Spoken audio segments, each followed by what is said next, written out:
Casino is more than just a mafia classic. It's a true story buried under glitter and blood. Let's dig up the secrets that prove this film is even wilder than you ever imagined. Fact 1. Before I ever ran a casino or got myself blown up, Ace Rothstein was a hell of a handicap. Casino isn't just fiction. It's based on real people and real crimes. Sam Ace Rothstein was inspired by Frank Lefty Rosenthal, who really did run casinos for the Chicago outfit. Lefty managed the Stardust, Fremont, and the Hacienda in Las Vegas. He revolutionized sports betting in the city. Nicky Santoro is based on Anthony Spilotro, a feared enforcer sent to protect mob interests. Spilotro was so violent, he earned the nickname The Ant. He ran a burglary ring called the Hole in the Wall Gang. They got their name because they literally cut holes in walls to rob jewelry stores. Lefty and Spilotro really were boyhood friends who fell out over greed. Spilotro's violent streak drew too much heat on the mob's casino operations. Lefty survived multiple assassination attempts, including a car bomb. One bomb was planted under his car, but failed to kill him because of a reinforced plate. This bomb scene inspired the movie's explosive opening. The FBI spent years wiretapping Lefty's offices and phone calls. Spilotro's affair with Lefty's wife actually happened and contributed to Spilotro's downfall. In the end, Spilotro and his brother were beaten and buried alive in an Indiana cornfield. Their bodies were found in a shallow grave, just like in the film. Rosenthal died of natural causes in 2008, still denying he ever worked for the mob. The events were so wild that screenwriter Nicholas Pileggi used FBI files to get the details right. Everything you see in Casino is more truth than fiction. It's Vegas history with a mobster's twist, and it's just the beginning of the chaos behind the film. Do anything. I mean, I didn't order you or anybody. I only told Andy Stone that you had a lot of heat on you, and that was a problem. Fact 2. Just curious. I saw you shuffling your checks with your right hand. Can you do that with both hands? Martin Scorsese didn't just rely on secondhand stories. He got access to real FBI surveillance tapes from the 70s and 80s. Agents recorded mobsters counting money in counting rooms. They even filmed meetings between Chicago bosses and Vegas managers. Scorsese studied these tapes to recreate the casino backrooms exactly. Robert De Niro watched footage of Frank Rosenthal at work. He mimicked Rosenthal's gestures and way of talking. Joe Pesci studied Spilotro's court testimony to nail Nicky's arrogance. The counting room scenes are almost shot-for-shot recreations. The hidden camera angles match real FBI setups. Some of the extras were real ex-casino employees who remembered the old days. They helped Scorsese get tiny details right, like how cash drops were handled. Some scenes used actual old casino equipment borrowed from collectors. Scorsese's team even found period-correct slot machines. When you see cash being skimmed, that's exactly how it happened. The FBI files showed how millions vanished before the IRS could see it. Many FBI agents were shocked at how accurate Casino turned out. Scorsese believed the more real it looked, the scarier it was. The FBI's undercover work helped bring down entire mafia families. Without these tapes, Casino wouldn't be so authentic. It's proof that real life can outshine any Hollywood script, and it makes every scene feel dangerously true. Fucking jackpots in 20 minutes? Why didn't you pull the machines? Why didn't you call me? Fact 3. She was a queen around the casino. She brought in high rollers and helped them spread around a lot of money. Sharon Stone's performance as Ginger is legendary, but it almost never happened. Scorsese struggled to find the perfect actress to play the manipulative hustler. Several big stars turned him down because the role was too intense. Stone's career was stalling after Basic Instinct, and she wanted a chance to prove herself. She chased Scorsese for an audition, but he kept postponing. Finally, they met by chance at a restaurant in Beverly Hills. Stone gave him an impromptu audition right there over dinner. Scorsese was blown away by her raw energy and cast her immediately. During filming, Stone spent hours in hair and makeup to match Ginger's 70s look. She wore over 40 different outfits, each based on real Vegas showgirl fashion. The massive fur coats, diamond jewelry, and wigs were all historically accurate.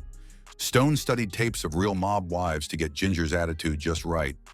Her meltdown scenes were so intense that she sometimes needed oxygen afterward. She improvised several lines which Scorsese loved.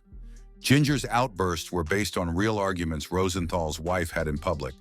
Stone won a Golden Globe for the role and got an Oscar nomination. Winner is Sharon Stone for Casino.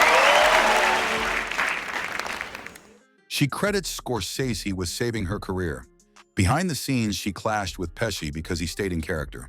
Stone said playing Ginger was both thrilling and exhausting. Today, her performance is still one of the best female roles in any mafia film.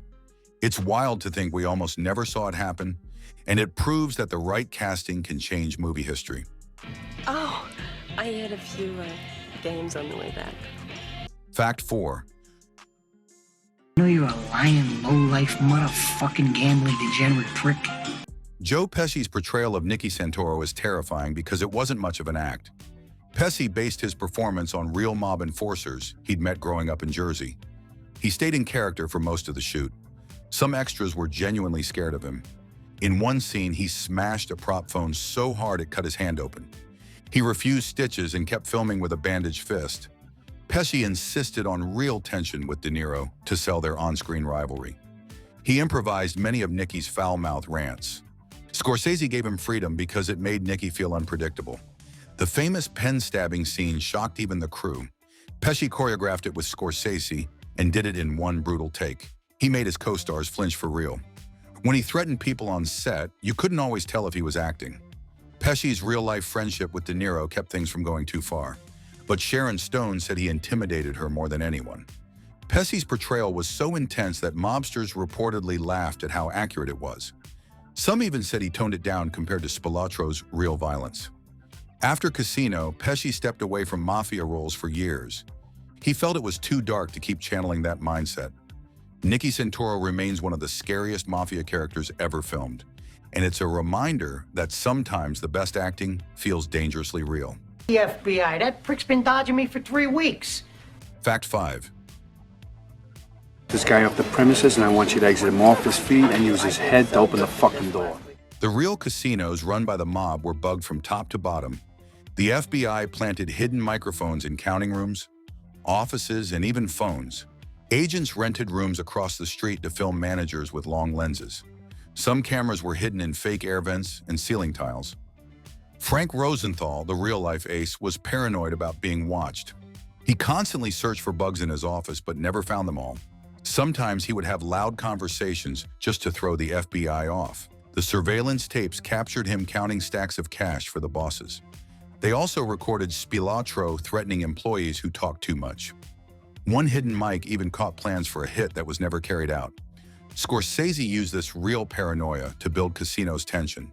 The counting room scenes feel authentic because they're based on FBI wiretap transcripts. Agents were shocked by how openly the skimming was discussed.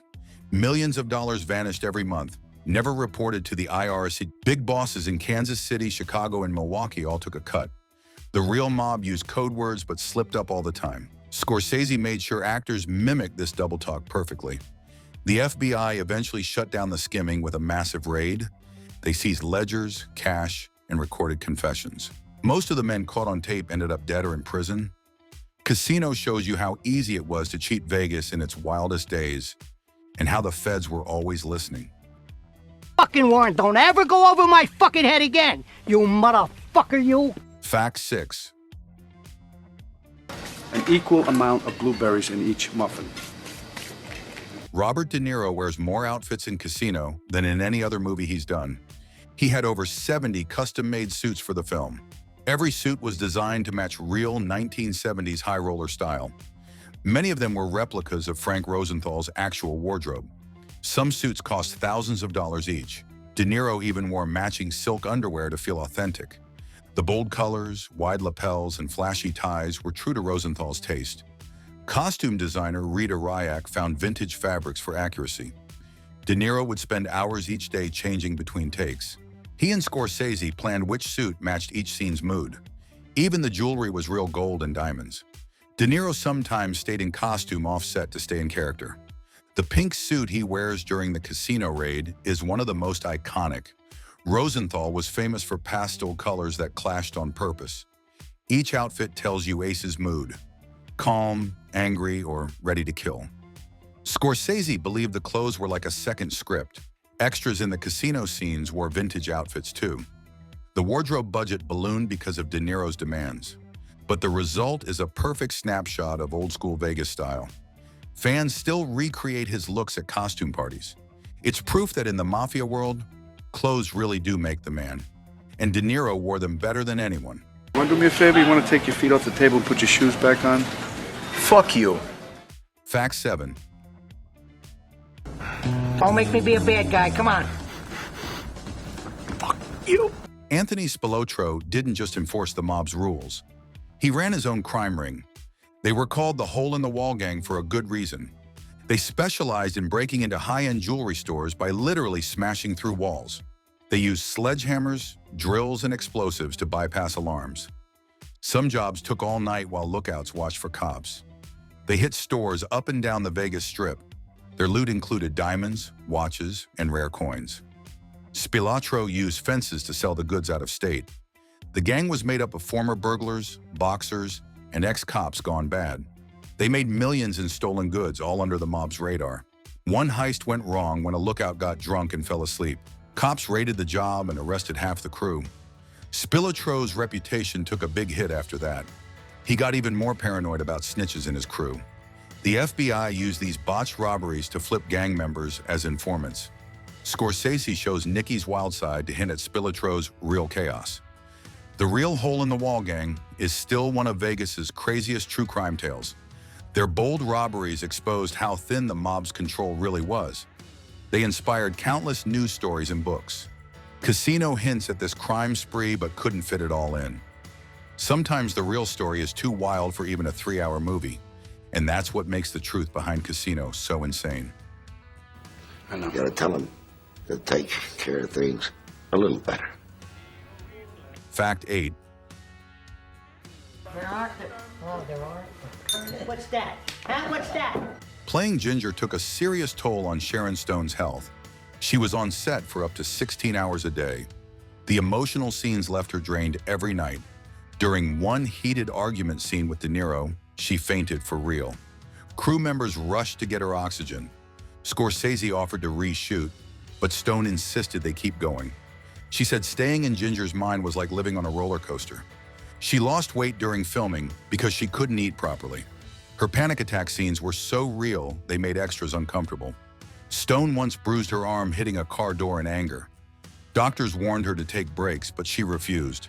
She studied real-life tapes of Rosenthal's wife to get every meltdown right. Some days she cried even after the camera stopped rolling. De Niro stayed in character and kept his distance to maintain tension. Stone has said the role left a lasting scar emotionally, but she believes it was worth every breakdown. She won a Golden Globe for Ginger and got her only Oscar nomination. The raw emotion you see isn't faked, it's real exhaustion. Stone called Ginger the most difficult but rewarding character of her life. Fans still rank it among the best mob wife performances ever. It's a reminder that acting can be more brutal than people realize, and it shows why Casino is unforgettable. Beautifully, and I would appreciate a little respect. Look at me, pal. I gotta live with her. Fact 9. Well, that's why they paid so well. You see? Never tells me nothing. Some of the cash you see on screen in Casino was real. Prop money wasn't realistic enough for close-ups. Scorsese wanted stacks of crisp bills that looked legit. The prop team arranged for real $100 bills to be bundled for counting scenes. Armed guards stood by to make sure nothing disappeared. Extras weren't allowed near the real cash piles. Robert De Niro insisted on handling real money for authenticity. He practiced counting thousands of dollars quickly. Dealers were played by real casino staff who knew how to handle chips and cash. The casino vaults used working safes for realism. Slot machines were borrowed from vintage collectors. Security guards on set were told to frisk anyone leaving the counting room. At the end of each day, the cash was recounted to the last dollar. Once, a bundle went missing and delayed filming for hours. Scorsese threatened to shut down production if it wasn't found. It turned up under a prop table where an extra had kicked it. Insurance covered the money in case of theft. Having real cash added to the tension for everyone on set. Actors said it made the skimming scenes feel more dangerous. No one wanted to be blamed for a missing stack. It's another example of how Scorsese used reality to make Casino feel alive. And it's why every shot looks like the real mob's money machine. Why not take him over to the office and verify it, huh? Fact 10. shit-kicking, stinky horse-smelling motherfucker, you! You fucked me up over there. I'll stick you in a hole. Filming Casino in real casinos wasn't easy. Many casino owners didn't want cameras exposing old mob secrets. Scorsese had to make deals with big names like the Riviera and Landmark. Some managers were mob-connected and suspicious of the film's script. They feared it would attract unwanted FBI attention. At one point, a union threatened to walk off the job if Scorsese named real families. He agreed to change some names to keep the peace. Despite that, the film's accuracy still ruffled feathers. Real ex-mobsters complained about their portrayal. A few even sent word through lawyers to tone down certain scenes. Scorsese refused, saying the truth had already been public record. Rumors spread that the mob shadowed the production crew. De Niro and Pesci had bodyguards on set just in case. Casino bosses told staff not to talk to reporters. Some scenes had to be shot at night to avoid crowds. When the movie came out, Vegas insiders were furious. They said Scorsese reopened old wounds best left buried. But the film also fascinated tourists with the city's gangster past. Casino remains banned from screening in some private Vegas circles. It's proof that the real mob stories still haunt Sin City, and it shows just how real Scorsese's Wildest Mafia film really is.